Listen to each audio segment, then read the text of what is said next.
working on 4a, and 4a covers hyperbola. And once we understand this, it will help us to do 4b, which is focusing on Truncas. So be mindful that both of these are connected. Now, the basic form of a hyperbola is y is equal to 1 over x. Now, one of the things we know with this basic form is that our denominator can never be 0 for on a fraction because it doesn't exist. That also means we are going to have an asymptote. One, when our fraction, um, the bottom of our fraction equals 0, so x is equal to 0, there's going to be an asymptote down here. Likewise, if we had a number here, there would also be an asymptote. So at the moment, we've got nothing there, which means there's an asymptote when y is equal to 0. So we can see our graph is getting as close as possible to our asymptotes, but it will never cross. Likewise, when it is reflected, instead of being in quadrant 1 and quadrant 2, it is reflected in, so quadrant 1 and quadrant 3, it is reflected in the x-axis, and we have it in quadrant 2 and quadrant 4. So the asymptotes that I just talked about remain the same. When we're talking about dilation, dilation is referring to the stretch or the compression. So, for instance, our basic form here, which I've got in red, is y is equal to 1 over x. If I look at the blue line, I can rewrite this as y equals 5 times 1 over x. So this is saying whatever our y value was before, we are multiplying it by 5.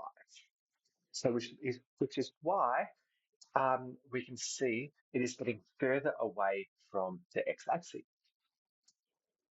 If we think about the green group, I can rewrite this as 1/3 and then in brackets my original of 1x. So this is showing compression. So whatever my y value was before, it is getting, it's going to be a third, so which means it's going to get closer and closer to the x-axis, which is what we can see here.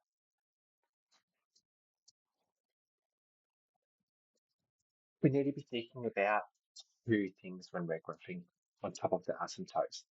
One, we need to be focusing on our horizontal translation. So horizontal is always going to refer to the bottom of our fraction. What does x need to be for the bottom of our fraction to be 0?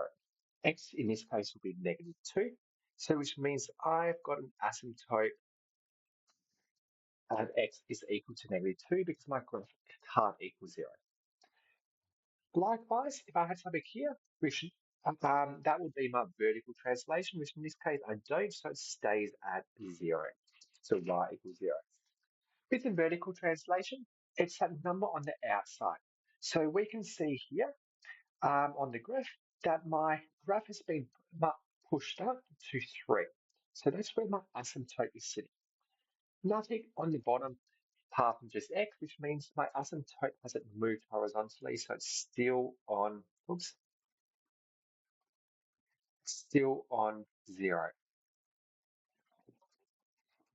So this is the form we'll be using um, for our hyperbola. So we've got y is equal to a over x minus h plus k. So again, the h is referring to our horizontal translation, and the k is referring to our vertical translation. So let's have a go at some questions now. So the first thing that we are going to do with this is work out the asymptotes for y equals 2 over x plus 4 take away 2. So with the asymptotes, I'm going to look at two parts. One, I'm going to straight away look at the bottom here, and then I'm going to look at this part with a -2. So in the bottom of the fraction, how do I make that 0? x would be -4. When that's 0, what's left over? And I've got y will be equal to -2. So those two straight away are going to be my asymptotes. I'm just going to draw them in. When x is -4,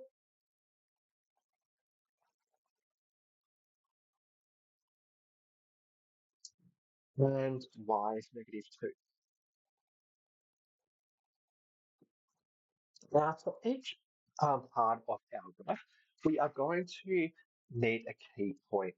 So because there's no reflection, we know our graph will be in quadrant 1 and quadrant 3. So I'm always going to pick a point 1 away from the asymptote. So in this case here, I'm going to pick x is -3 and just rewrite my equation.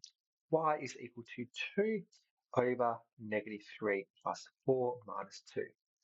That gives me the answer of 0. So again, I can say when x is -3, y is 0. So I'll put that point in. And then I'm going to do it again in for quadrant 3. So I will pick -5. Y equal to 2 over -5 plus 4 take away 2. And that's going to give me -4. So that means when x is -5, we've got -4. So now I've got this, I'm going to put that point in as well. And we can see that it's the same distance away from the x-axis, which it should be. And we're going to use that to finalize our graph as our key point. Just make sure you do label what that point is. So I've got -3 and 0. And then over here, I've got -5 and -4. And we are labeling our asymptotes as well. So x is equal to -4 and y is equal to -2. This is the next question. Y equals 1 over x minus 3, take away 1. It's the same thing that what we are going to do. So the first part is identifying the asymptotes. So to find the asymptotes again, we need to think about two parts. One is the bottom of our fraction, and then what's left over. So the bottom of my fraction, how do I make it 0? Well, x must be 3. When that's 0, what's left over? I've got y will be -1. So straight away, those are my asymptotes. I then go to x is 3 and draw a vertical line. And then I go to y equals -1. And again, I draw a horizontal line. The next part is we need a key point in each quadrant. There's no reflection here, so I'm just looking at quadrant 1 and quadrant 3. Again, I'm going to go one either side, so I will pick 4. So that means I've got y is equal to 1 over 4 take away 3 take away 1. That gives me the answer of 0. So when x is 4, y is 0. I'll go the opposite way and pick 2. So y is equal to 1 over 2 take away 3 take away 1. Now, that gives me the answer of -2, which we can see is the same distance away from the x-axis. Now I've got my points. I'm just going to draw in my hyperbolas. Terrible graph, apologies. So I slipped there, but it's getting close as possible to that asymptote. Now I've done that, I'm just going to label everything. So I've got my 2 points. The first point I had is 4, 0. The second point was 2 and -2. And make sure you label your asymptotes as well, which is x is equal to 3 and y is equal to -1. Now, these graphs were a bit easier because they were already in the correct form. But this one is not in the correct form. So we are going to go through and show how we can change this. So this is where you need to be understanding long division. And some of you did this in year 10. This will be a new skill. And we will be doing some of this when we do polynomials a bit later on. So I'm going to write this in terms of a long division. So I've got 5 take away 3x divided by x minus 4. I just made a mistake. And I've written how the question states, but we need to make sure our degree is the highest is first. So I'll rewrite this as negative 3x plus 5. So then I just need to go negative 3x divided by x gives me negative 3. And then I need to work backwards. So the negative 3 times this by the x and times this by the negative 4. Negative 3 times x is negative 3x. Negative 3 times negative 4, a negative and a negative is a positive.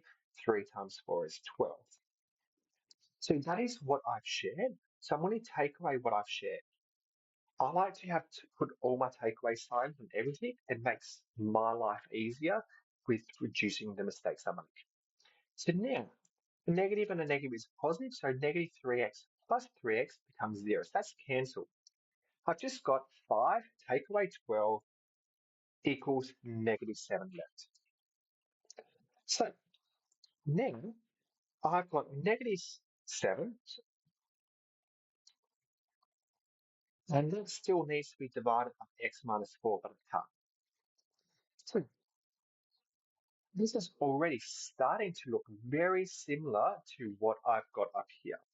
So I could rewrite this as y is equal to negative 3 take away 7 over x minus 4. If I want it in the same form, I will rewrite it again. Negative, then 7 over x minus 4 take away 3. So just be mindful of that. We are using long division here to help. So we will do one question on this. So we've got y is equal to 7 minus 4x over x minus 5. So the first part that we need to do our long division. So let me write it out. We've got negative 4x plus 7 divided by x minus 5. So again, I'm rewriting it in terms of the highest degree first. The next part, I'm going negative 4x divided by x is negative 4. Then I go backwards. Negative 4 times x is negative 4x. Negative 4 times negative 5 is positive 20. The next step is I need to take what I've shared away. So the first part's cancelled out and becomes 0. Then I've got 7 take away 20, and that becomes negative 13. So now I've got negative 13. I can then rewrite it because that will be take away 13 over x take away 5. The final step that I'm going to do is I'm going to rewrite it on the side here, but make sure it's easy for me to read. So I've got y equals negative 13 over x minus 5 take away 4. The first thing that I'm going to do here is look at the asymptotes. So straight away I can see I'm going to have an asymptote where x is 5 because we can see at the bottom that if x is 5, everything else is 0 and I can't have them. So that means when x is 5, I'll find that and I'm just going to draw a line here. Make sure you label that. Now, I also know when that's 0, what do I have left? I've got this on, oops, I didn't want an eraser. I want this. So that means we've got y is going to be negative 4. So if we use that, I go down to y is negative 4, and I'm going to draw an asymptote right here. And I'm just going to make sure I label that as well. Y is equal to -4. The final step that we need is we are just going to pick a key point. So in this case here, I'm just going to look at 5 as an asymptote, so we'll pick 6. So let's rerun. Y is equal to -13. 6 take away 5, take away 4. So when x is 6, that will give us -13 take away 4, and -13 take away 4 is -17. Unfortunately, with the graph I put down, I won't graph it today, but this will be my key point, and then I will have to graph it. And the second key point I'm going to use is on the other side, which I'm going to pick 4. So again, I'm just writing y is equal to -13. 4 take away 5, take away 4. And that is going to give me y is 9. So when x is 4, y is going to be 9. And we can see that's going to be the, let's clear this, that is, we are going to have that in this quadrant here. Whoops, supposed to highlight this quadrant here and this quadrant here. And that's because it is reflected and we've got the negative out the front. Truncas. So a truncus looks slightly different. A truncus is in the basic form, it's just going to be y is equal to 1 over x squared. Because of this squared, it means it's all going to be positive. So it will be in quadrant 1 and 2. If it's reflected, it will then be in quadrant 3 and 4. Now, with this, the same thing applies as what we've just done. How do I make the brackets where the x is? 0, that will be an asymptote. Likewise, what's on the outside, that will be our second asymptote of what y can't equal. So currently we can see, I'll change color, we can see that we've got two asymptotes. One is we've got an asymptote when x is equal to 0, and we've got an asymptote when y is equal to 0. I did say when it's reflected, it will be in quadrant 3 and 4. It's just flipping, where it's reflected in the x-axis. So same thing applies here.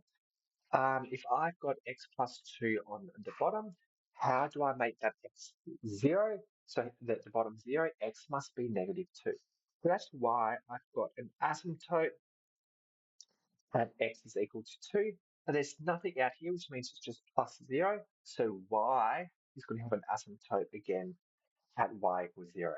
Make sure when you're graphing, you're picking a key point on each part of your graph to help it be accurate and label it.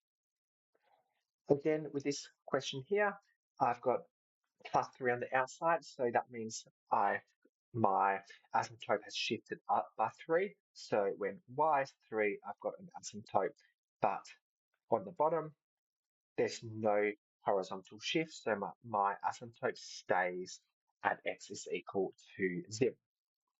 So this is the basic form. Y is equal to a over x minus h squared plus k. Same thing that we talked about before, the h is the horizontal translation, whereas k is the vertical. And a is just going to be the dilation. So is it being stretched away from the x-axis or is it being compressed? So let's have a look at this question. The first thing that we need to be thinking about here is what is our asymptotes? So I'm going to look at two parts. The first part is right here, x minus 2. That would help me to determine the horizontal shift of my asymptote. And then I've got the vertical shift of an asymptote of 3. So to start off with, I'll just keep this highlighter. For the bottom of my fraction to become 0, x must be 2, which means I've got a horizontal shift of 2 in the positive direction. Likewise, the vertical shift is up by 3. So I'll just put a line there. So I'm just going to label that. That's saying y is equal to 3 and x is equal to 2. So that's the first part that we need to do. The second part is we are going to look at is there any reflection, and there isn't. So I'm just looking at quadrant 1 and quadrant 2 here. Now I just need to look at key points. I'm just going to pick here x is 4. So if I write this as y, oops,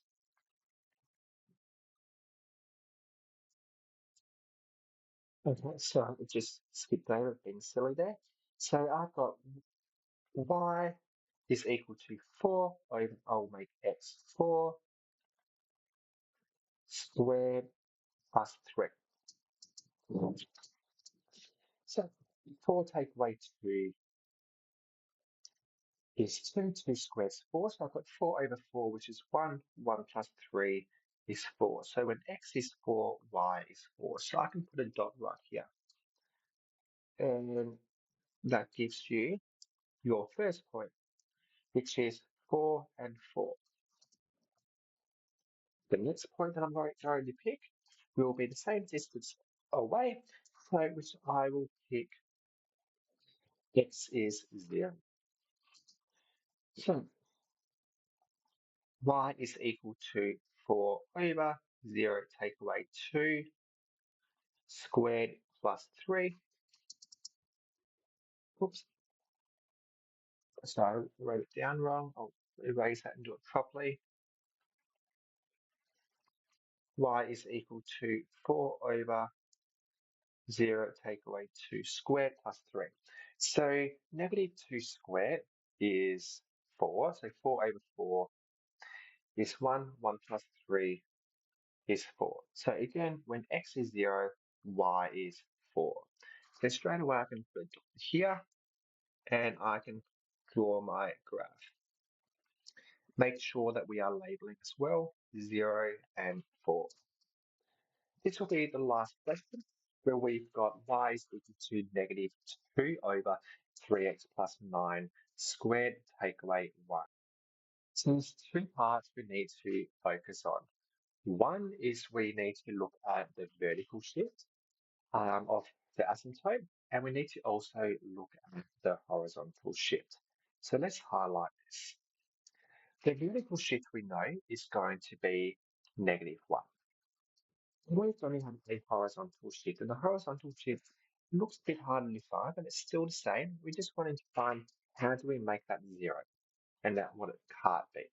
So on the top here, I'm just going to write 3x plus 9 is equal to 0. I will take 9 to the other side, and then I will divide everything by 3. So negative 9 divided by 3 is negative 3.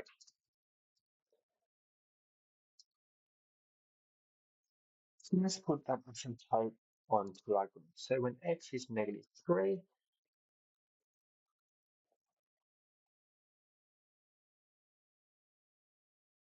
and when y is negative 1.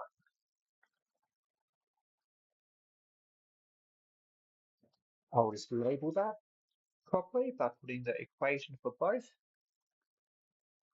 Okay, so now I've done that. The next part is looking at picking a key point. In this case here, I'm just going to pick negative 2 and negative 4 to be my key point. So let's look at when x is negative 2, and let's look at when x is negative 4. So if x is negative 2, I'm just substituting everything into my equation. This part here you will need to use a calculator for.